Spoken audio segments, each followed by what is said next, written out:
Mr. Adams, look, no matter what anybody thinks about Donald Trump, what's transpiring to try to keep him off ballots in certain states? One of the most un-American things I think I've ever seen in my lifetime. Yes, destabilizing. This is what they used to do in the Soviet Union, is to deny the right to vote for a competitive election. They just wanted one-party rule. The people should decide this. The Constitution sets the requirements for president, not bureaucrats and state election officials. When you take a look at the situation, he hasn't even been charged with insurrection, yet alone convicted of it. Yet you have certain Democratic leaders in these states saying, well, I think he's guilty of insurrection, therefore he should not be on the ballot. It's ridiculous. Yeah, that's one of the problems with the theory is everybody who looked at it, namely the U.S. Senate, decided that there was no insurrection. So, it defies logic to charge him with something that he was acquitted for. So what's their game plan? Are they that stupid, that naive to think that this will work? And are there any chances it could work? No, because the Supreme Court is going to put an end to this nonsense. The case now being briefed and argued on an accelerated schedule, they're not going to get 5 votes to throw a candidate off the ballot like this. The worst of it all, I got to tell you, is the provision of the Constitution, the insurrection clause, is not even in effect anymore. That's what's in our brief. Congress repealed it. Now, you might say, well, Congress can't repeal a provision of the Constitution. Yes, they can, because this particular provision of the Constitution said so. It gave Congress the power to repeal it by a 2/3 vote, which they did in 1898, for example. And so the provision of the Constitution being used by these election officials in Colorado isn't even in effect anymore. Talking to J. Christian Adams, president of the Public Interest Legal Foundation.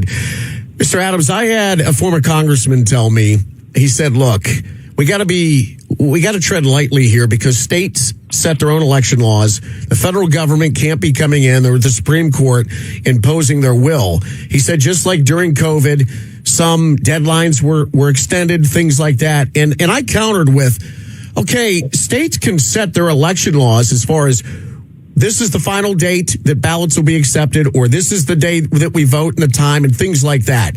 But you can't allow states to set election laws or determine who's on a ballot based on opinions. Do you agree? Yeah, the Supreme Court in a case called U.S. term limits from 1995 held that the Constitution is the exclusive and complete list of qualifications to run for office. And that's why they struck down congressional term limits. And the same holds for the president. The Constitution is the complete list of qualifications, and no state election official like Jenna Griswold, the Secretary of State of Colorado, has the power to say, I don't like Donald Trump.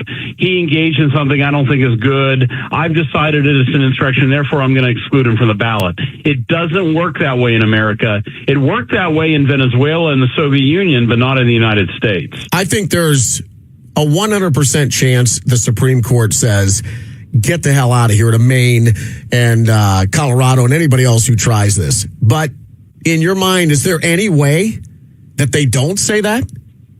No, look, I got to tell you, I study this stuff. I practiced this area of law for a long time. There is no chance that Donald Trump is going to lose the Supreme Court case.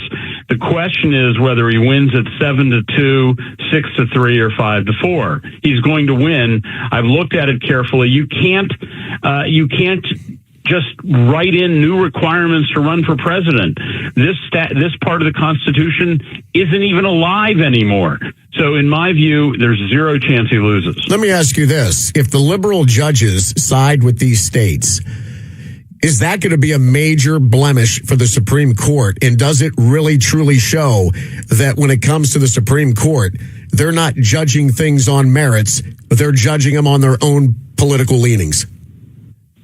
it's going to be a blemish on those liberal judges who dissent on unreasonable theories. That's who's going to be blemished, because this is not a close call. This is not a close call. There are at least 5 reasons why a Secretary of State cannot exclude Donald Trump from the ballot, and any one of those 5 is sufficient. And if there's going to be a blemish, it's going to be on the judges who don't judge this correctly. All right, Jay Christian, thanks for your time, as always. Take care. All right, Jay Christian Adams, president of the Public Interest Legal Foundation. As I mentioned, they have filed briefs in the U.S. Supreme Court over Donald Trump being banned from certain state ballots.